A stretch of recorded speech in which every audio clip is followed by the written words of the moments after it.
Now, ladies and gentlemen, it is time for us to turn to the National Showcase, where First Ministers and Women's Safety Ministers will provide brief presentations on new innovations and initiatives being implemented in each of their jurisdictions.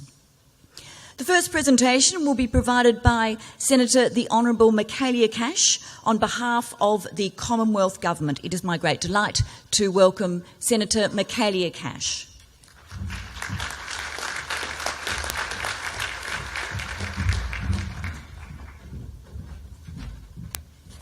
Prime Minister, First Ministers, Women's Safety Ministers, and to all of the delegates joining us here today. I think I said it last night, but I will say it again. It is inspirational to join you all here today at the inaugural, the one and only 2016 COAG Summit in relation to reducing violence against women and their children.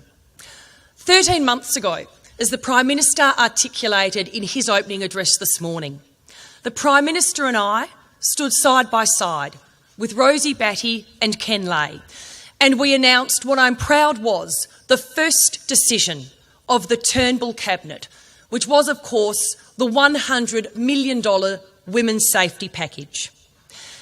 It is our fundamental belief, and I know it's a belief shared by each and every person in this room and the broader Australian community, that every woman and child in Australia should be safe at home, safe on the streets and safe online. When announcing the $100 million Women's Safety Package, the Prime Minister, as he again noted this morning, said these words: "Not all disrespect towards women results in violence, but all violence against women starts with disrespectful behaviour." And that is why, in my contribution on behalf of the Commonwealth this morning, I want to focus on the $30 million national campaign, the Stop It at the Start campaign, and I want to take you through what has been an overwhelming success story to date. The campaign was a collaborative effort between the state and territory governments and the Commonwealth, and it was informed by many of you here in this room today. What I'll do over the next few minutes is take you through some of the feedback that we have received, but in particular the statistics, since the campaign went live in April of this year. Many of you will be familiar with the research that was utilised to inform the campaign, and I can assure you it was based on extensive research. The research revealed a stark disconnect between Australians wanting to do something about the problem and realising that they are, in fact, potentially contributing to it without realising it. When influential adults, family members, parents, teachers, coaches and managers say and do things that reinforce stereotypes and disrespect, they are unconsciously teaching the young people in their lives that some contexts make it okay for men and boys to engender disrespect against women and girls. I now want to play for you a short video that will give you some more context about what the campaign is trying to do, and based on all the feedback we have to date, it is successfully doing, and of course we'll again showcase for you the centrepiece of the Stop It at the Start national campaign. Disrespecting women does not always result in violence against women, but all violence against women begins with disrespecting women.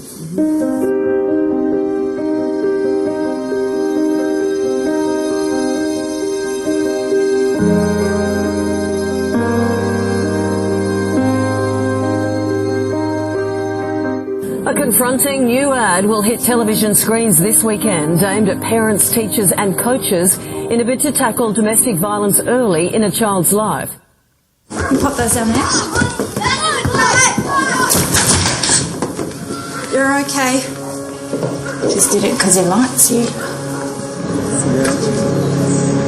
Don't try like a girl, mate. Come on.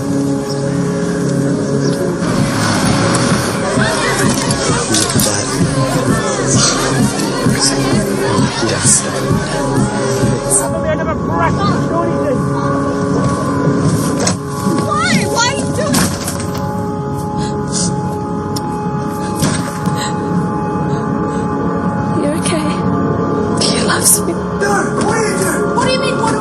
against women starts with disrespect.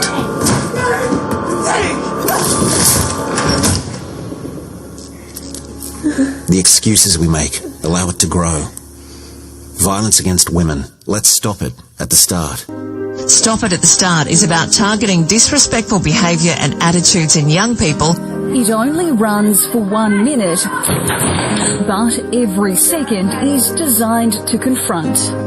The campaign recognises that it's not enough just to have laws, that you actually have to change community attitudes. I think that is a good start to get us all thinking about our role in this, because this doesn't happen in isolation. I would only say it's an amazing ad, it's chilling, it makes us reflect on our own issues.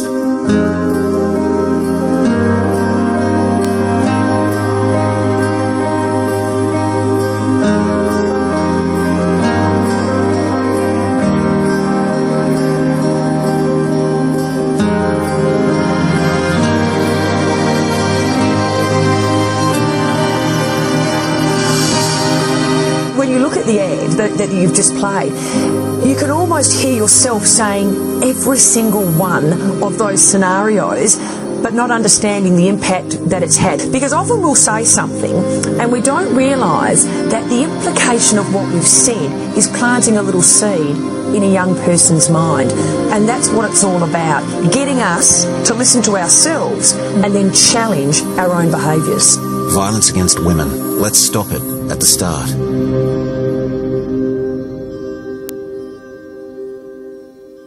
Well, ladies and gentlemen, achievements of the campaign to date. The 3-year campaign, and it is a 3-year campaign because, as you saw in the video presentation, changing attitudes does take time. So the campaign itself went live in April of this year, and it's now into its 6th month. But as I stated, the response to date has been overwhelming. Between April and June of this year, the ad was YouTube Australia's most watched advertisement. It has now had more than 36 million views. It has also received a YouTube Leadership Board Award, and it has been shortlisted for a number of other advertising honours. Attitudinal change, as we know, it does take time, but in terms of the impact to date and what we wanted to achieve by way of the campaign, it has had an unbelievable impact on our target audience. Early indications are that real results are being achieved by the campaign. I'll give you some statistics. 67% of all influencers, parents, family members, teachers, coaches and employers have seen the campaign. And of those 67%, 68% have reported that they themselves have taken action. At a population level, this means that almost half of all influencers have seen the campaign, absorbed its message and have done something in response to it, including reconsidering the way they behave towards others and talking with a young person about respectful relationships. What's even more exciting to see is that the key message of the campaign, that disrespect towards women is linked to violence against women, has really cut through. 79% of Australians agree that violence against women starts with disrespect towards women. That statistic is up from 68% before the campaign itself commenced in April of this year. So, ladies and gentlemen, it's only been live for a short period of time. We still have another 2.5 years to run, but I think based on that feedback to date, you can see that because the campaign was based on such extensive research, it was focus group tested time and time again because we knew we needed to get the message right. All indications are that people aren't just watching the campaign. It's one thing to watch a campaign. They're watching it, absorbing the message and making a difference, changing their own behaviour. So in terms of the impact of the first 6 months, we are delighted with the impact. Of course, that's not the only thing that the Commonwealth Government is doing. Stop It at the Start is certainly a large and visible part of the Commonwealth's commitment to reducing violence against women and their children and, of course, determining attitudinal change. The Prime Minister and First Ministers will later on this morning launch the third action plan under the National Action Plan to reduce violence against women and their children. And I'm very pleased that again the Prime Minister announced in the budget this year that the Commonwealth would again fund to the tune of $100 million the Commonwealth initiatives under this plan. Further details will be obviously elaborated on in the press conference later today, but in terms of the broad areas of the funding, they will go towards family violence legal services, housing and financial support, support for addressing family violence in Indigenous communities, preventative strategies and cultural change, and assistance for victims of the non-consensual sharing of intimate images such as revenge porn. And these measures are, of course, on top of the $100 towards the second action plan, the $100 million that the Prime Minister announced last year in terms of the women's safety package, and of course the $30 million that was allocated towards the Stop It at the Start campaign. So, ladies and gentlemen, the purpose of today's showcase and the roundtables is, of course, to look at best practice, to look at progress, to make connections and to enlighten each other with the continued knowledge that we have. So whether you are from the business world, from government, or you're someone who is working on the front line and has dedicated their life to making a difference, we want to hear from you. I'm particularly interested in your ideas about what actions business and other non-government organisations can take to build on the work that government together, Commonwealth, state and territory, and of course local government, is already doing. Because as the ad campaign says, let's work together and stop it at the start. Thank you. Thank you very much indeed, Senator Cash. No matter how many times I see that advertisement, the Stop It at the Start advertisement, it stops me every time and I find myself a little breathless. It is one of the most powerful campaigns I think we have seen in a long, long time. Thank you, Senator.